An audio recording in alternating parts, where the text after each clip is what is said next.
Judul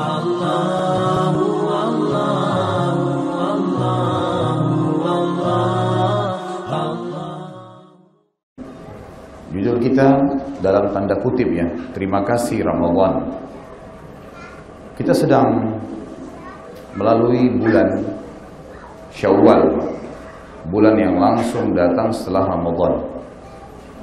Banyak orang kaum muslimin bersuka cita di bulan ini, terutama 21 hari yang lalu tepatnya, atau 20 hari yang lalu, tanggal 1 Syawal, karena masuk Idul Fitri. Semua muslimin di seluruh dunia bersuka cita, bergembira. Mereka bergembira teman-teman sekalian karena merasa telah menutup bulan Ramadan yang dipenuhi dengan ibadah, dengan berharap diterima oleh Allah Subhanahu wa ta'ala. Ada juga orang bersuka cita mungkin karena niatnya sifatnya duniawi, karena dia tahu dia akan pulang kampung, mudik, ketemu dengan kerabatnya sebagaimana tradisi kita di Indonesia. Dan ada orang-orang yang bersuka cita mengucapkan Alhamdulillah, dan saya berharap kita tidak masuk dalam golongan ini. Orang-orang yang mengucapkan Alhamdulillah di Idul Fitri karena lepas dari penjara ibadah, tanda kutip. Mengucapkan Alhamdulillah karena tidak lagi puasa. Alhamdulillah tidak lagi sholat malam. Alhamdulillah tidak lagi baca Al-Quran. Dan lebih parah lagi, mereka mengatakan Alhamdulillah karena saatnya sekarang kembali mengulangi maksiat yang dikerjakan sebelum Ramadan lalu. Sudah tidak asing di kuping kita dengar di Indonesia, banyak orang yang bermaksiat, berpacaran di luar nikah, yang ujung-ujungnya juga adalah perzinahan. Janjian kalau di bulan Ramadan atau mau masuk Ramadan, mereka berhenti pacaran. Dilanjutkan setelah Idul Fitri. Ini yang kita maksudkan dengan golongan yang sebenarnya rugi. Dan ini banyak sekali. Makanya banyak di antara kita teman-teman sekalian setelah tiba bulan Syawal, seperti seakan-akan lepas dari baju iman. Sudah malas segala-galanya. Ini hal yang akan kita perbaiki pada kesempatan kita sekarang. Bulan Ramadan teman-teman sekalian adalah bulan pelatihan, di mana kita dilatih, dididik, dan di-training oleh trainer yang maha trainer sebenarnya. Ini adalah Allah Subhanahu wa ta'ala. Allah yang men-training kita langsung, stafnya semua para malaikat, dan seluruh umat Islam yang bersyahadat di muka bumi ini yang sudah balik, wajib mengikuti programnya.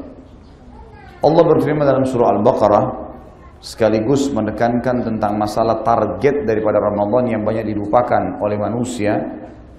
185, dan ini sudah sering diulangi oleh para ustadz dan da'i juga mubalik kita di bulan Ramadan. Tapi kita bukan sedang membahas di awal ayat, kita membahas adalah target daripada ayat ini. A'udzubillahi minasyaitonirrajim. Ya ayyuhalladzina amanu kutiba alaikumus syiyamu kama kutiba alal ladzina min qablikum.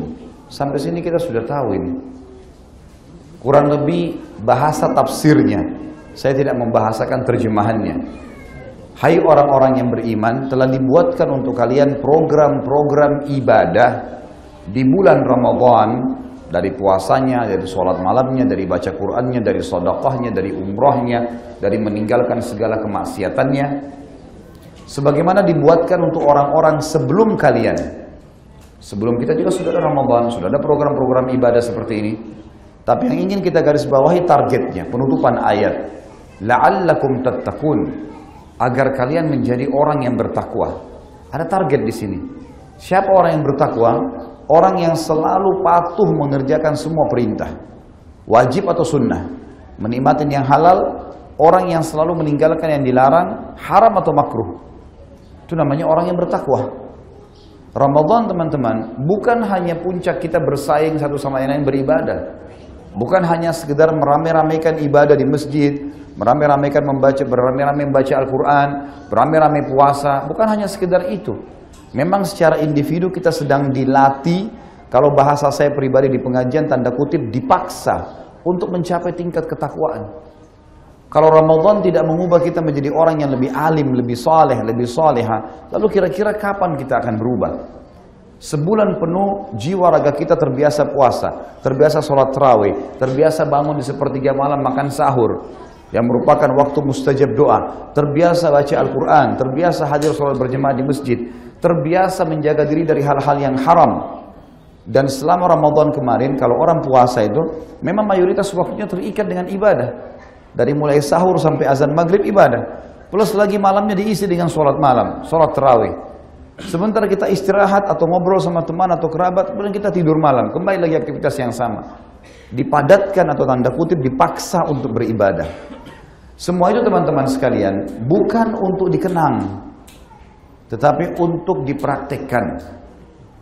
Kalau teman-teman di kantoran pasti sudah tahu, kalau Anda sedang diikutkan oleh perusahaan untuk ikut satu kegiatan pelatihan, peningkatan skill, masa tujuannya, ya sudahlah yang penting kamu hadir ngeramein saja di sana.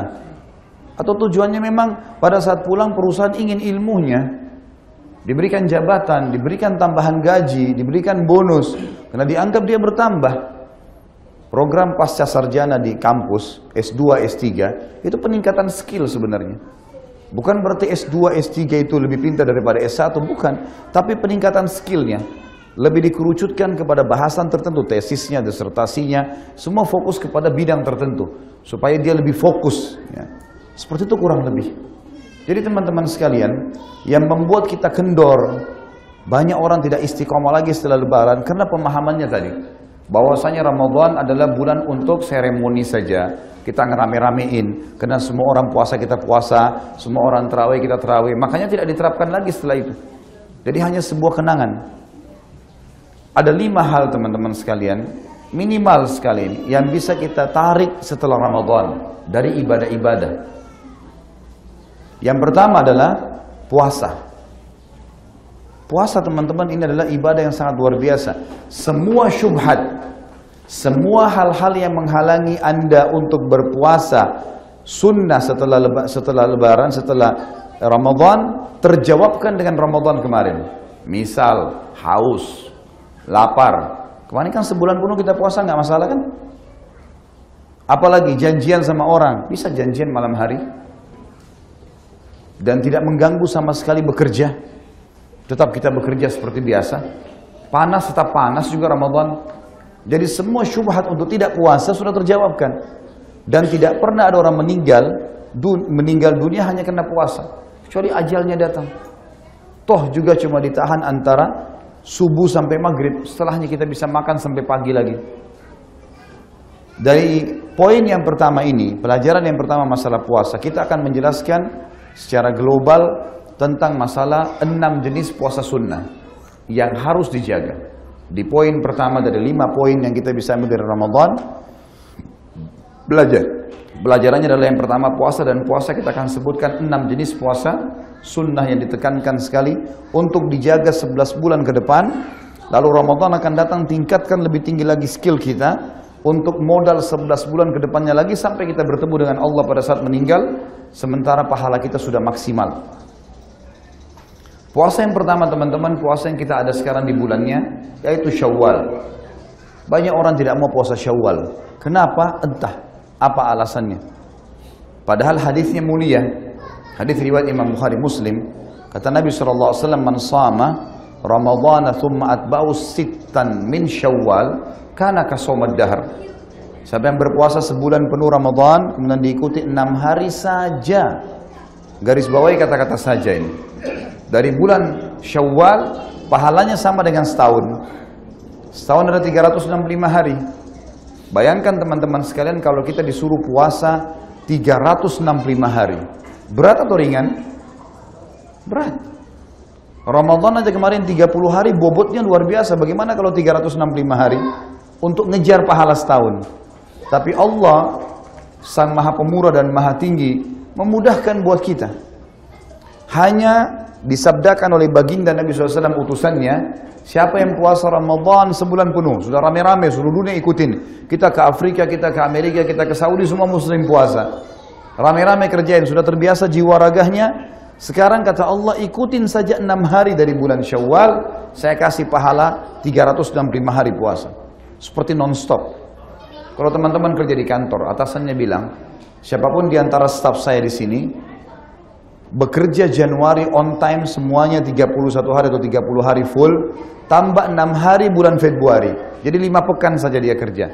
Saya kasih gajinya cash 1 tahun. Kalau gajinya 5 juta per bulan, berarti 60 juta dikasih cash dengan 5 pekan bekerja. Kira-kira bagaimana kinerjanya para staf itu? Pasti mereka akan lembur, semangat. 5 minggu kerja, gaji setahun. Itu rasionalnya. Ini kadang-kadang kalau dicontohin ke duit cepat difahami gitu ya. Seperti itulah sebenarnya. Terlebih lagi puasa Syawal bisa dicicil. 2 hari pekan ini, 2 hari pekan depan, dan seterusnya. Bisa digabung dengan Senin Kamis. Bisa digabung dengan puasa Ayyamul Bid, karena ibadah sunnah boleh digabung niatnya. Kita bisa bayar semuanya sebenarnya. Cuman memang bagi yang belum mengerjakan puasa ini, waktu Anda sekarang tinggal 8 hari. Hari ini tepatnya tanggal 22 Syawal kalau tidak salah. Berarti kita tinggal punya sekitar 8 hari atau 7 hari saja dari sekarang. Sudah tidak ada waktu lagi. Tapi jangan disia-siakan. Setiap datang waswas syaitan menghalangi kita puasa, tepis. Dan semua syubhatnya orang tidak puasa sudah terbayarkan kemarin Ramadan. Panasnya, panas juga Ramadan. Hausnya, sudah haus Ramadan kemarin. Apa saja, laparnya, apa saja, bekerja, semua sudah terjawabkan dengan Ramadan. Jadi jangan tidak puasa teman-teman sekalian.